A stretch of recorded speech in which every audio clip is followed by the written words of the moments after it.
Hello welcome back to our channel. ఈ రోజు మనం చెప్పుకోబోయే స్టోరీ విక్రమార్కుడు బేతాళుడు. అసలు విక్రమార్కుడు బేతాళుడు ఫస్ట్ మీటింగ్ అసలు ఎలా జరిగిందో వారిద్దరూ ఆ స్టోరీస్ చెప్పడానికే అసలు ఎవరు కారకమో ఈ స్టోరీ మరి నేను చెప్తాను, మీరు విని. విక్రమార్కుడు తన రాజ్యాన్ని సుభిక్షంగా పరిపాలిస్తున్న రోజులవి.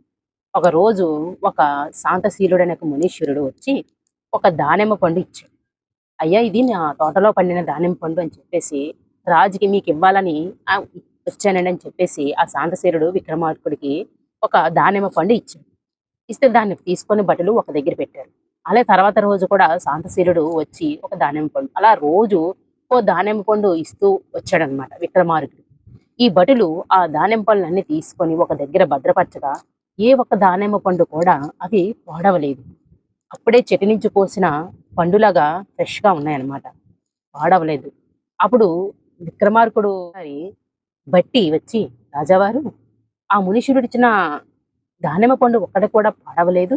అసలు ఏమిటో కోద్దామని చెప్పేసి దాన్ని ముక్కలు కొయ్యగా, ఆ దానిమ్మ పండులో నుంచి రత్నాలు, వైడూర్యాలు బయటపడ్డాయి. ఇది నిజమ ఇది మహిమాన్వితమైన దానిమ్మ పండు. ఇటువంటి దానిమ్మ పండు ఇచ్చారంటే, ఆ స్వామీజీ రోజుకి ఇస్తున్నారంటే తను ఏదో ఆశించి మిమ్మల్ని అడగదలిచే ఈ దానిమ్మ పళ్ళు ఒకటొకటిగా మీకు ఇస్తున్నారు మహారాజా అని చెప్పేసి బట్టి విక్రమార్కుడిని అనగా, సరే, రేపు ఆ స్వామీజీ వస్తాడు కదా శాంతశీలుడు, అప్పుడు నేను అడిగి కనుక్కుంటానులే అని చెప్పేసి విక్రమార్కుడు అనగా, విక్రమార్కుడు మరుసటి రోజు ఆ శాంతశీలుడు అనే మునీశ్వరుడు రాగా, మునీశ్వరా, మీరు ఇచ్చిన దానిమ్మ పండు మహా మహిమాన్వితివి, దాన్ని కొయ్యగానే వైడూర్యాలు, రత్నాలు బయటకు పడ్డాయి. అటువంటి మహిమాన్వితమైన దానిమ్మ పండు ఇచ్చినందుకు మీకు కృతజ్ఞతలు. నా ద్వారా మీకు ఏమైనా పని కావాలా ఏమిటి? మీరు తెలియపరిస్తే నేను సరసా వహిస్తానని చెప్పేసి విక్రమార్కుడు అనగా, అవును మహారాజా, నేను ఒక యాగం చేయదలిచాను. ఆ యాగానికి కాపలాగా మీరు కావాలి. మీరు రావాలి. మీరు ఒక్కరే రావాలి. అందుకోసమే నేను వచ్చాను అని చెప్పేసి ఆ శాంతిశీలుడు అనగా, విక్రమార్కుడు వెంటనే, మునీశ్వర, మీరు ఇంతగా అడగాల, కాళికామాత పూజ కంటే నేను రానా? మీరు రోజు వచ్చి మీరు సమయాన్ని వృధా పరిచారు. మీరు మొదటి రోజు చెప్పు ఉంటే నేను వెంటనే మీ పూజకి నేను వచ్చేవాడిని, కాపలాదారుడిగా వచ్చేవాడిని, మీ హోమం నిర్విఘ్నంగా జరిగేలాగా సహకరించేవాడిని అని చెప్పేసి విక్రమార్కుడు అనగా, ఆ శాంతశీలుడు, ఇప్పటికైనా మించిపోయింది లేదు మహారాజా. నా కాళికామాత పూజకి హోమానికి మీరు రావడం మాకు అంతకంట విశేషం అని చెప్పేసి అంటాడు శాంత. అనుకుందే తడుగా శాంతశీలుడు మరియు తన శిష్యుడు అంటే బ్రాహ్మణుడు ఆ కాళికామాత గుడి దగ్గర శ్మశానం దగ్గర మాట్లాడుకుంటున్నారు. మహారాజా అంటే ఈ మునీశ్వరుడును ఆ బ్రాహ్మణుడు మాట్లాడుకుంటున్నారు. స్వామీజీ, మీరు ఇప్పుడు వరకు 99 మంది యువరాజుల్ని బలిచ్చారు. ఈ విక్రమాదిత్యుణ్ణి కూడా మీరు బలిస్తే మీ ఈ పూజ నెరవేరుతుంది. అందుకోసమే కదా విక్రమాదిత్యుణ్ణి మీరు ఆహ్వానించారు ఈ యాగానికి అని చెప్పేసి అనగా, అవును, ఆహ్వానించాను. నేను ఆ కాళికామాతని ప్రత్యక్షమై ఘోర తపస్సు చేసి ఆ తల్లిని ప్రత్యక్షం చేస్తే ఈ ప్రపంచంలోనే నాకు తిరుగులేని శక్తి అంత కావాలి. నేను ఎప్పుడు కావాలంటే అప్పుడు ఆ తల్లి నాకు ప్రత్యక్షం అవ్వాలంటే 99 మంది యువరాజుల్ని, ఆ చివరగా ఎంతో శక్తిశాలిమైన ధర్మబద్ధమైన రాజును బలి ఇస్తేనే ఆ తల్లి నాకు కోరిన వరాలు ఇస్తానన్నది. అందుకే ఇప్పుడు వరకు 99 మంది యువరాజుల్ని బలి ఇచ్చాను. ఆ లాస్ట్ 100వ విక్రమాదిత్యుడే.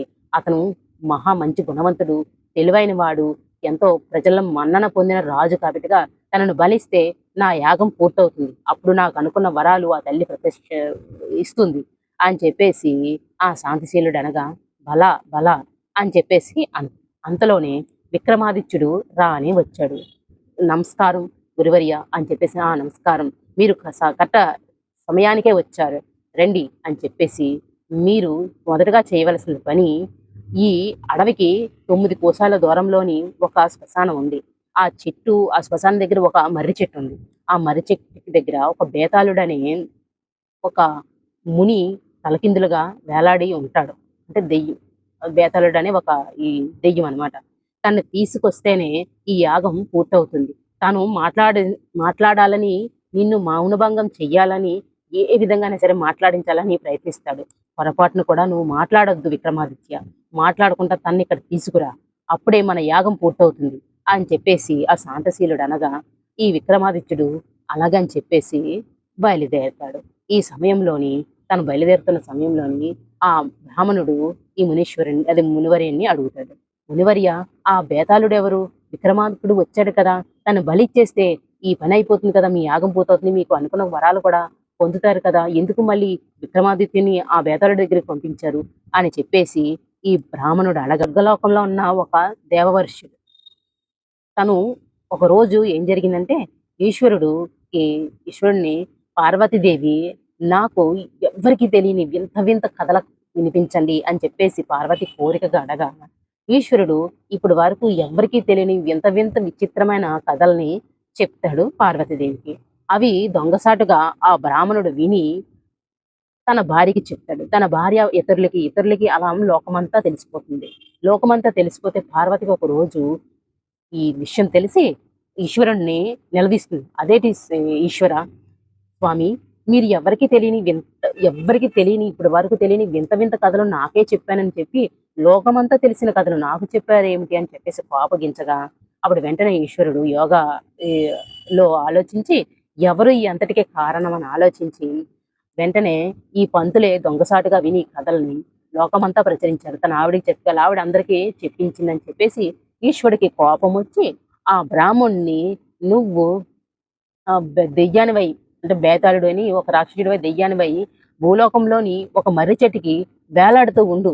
నువ్వు ఇదే నా శాపం అని చెప్పేసి ఈశ్వరుడు శాపం ఇచ్చాడు. ఆ శాపానికి ప్రతిఫలంగానే తను ఆ మర్రి చెట్టు దగ్గర వేలాడుతున్నాడు.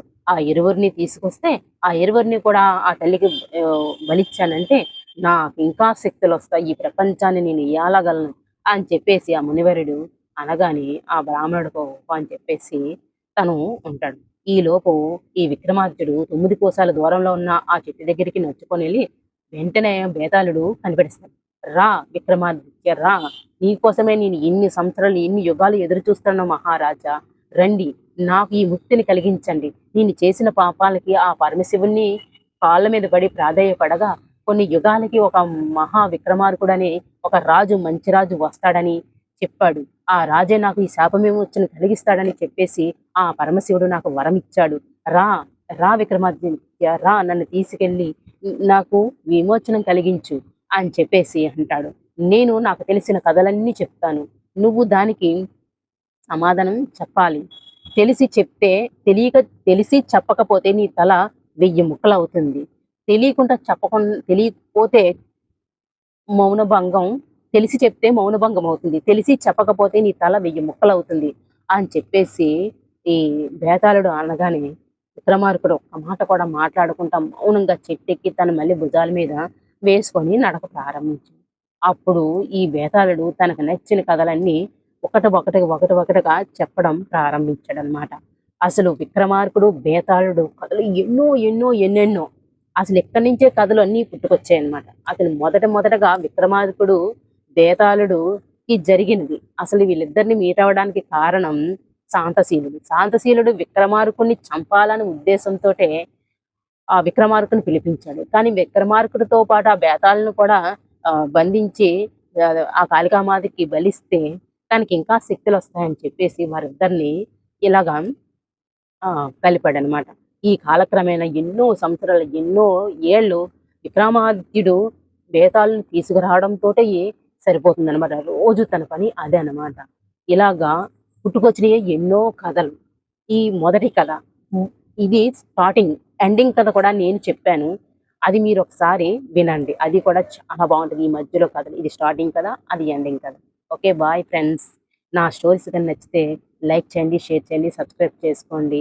మరిన్ని వీడియోల కోసం మీరు నన్ను లైక్ చేయండి.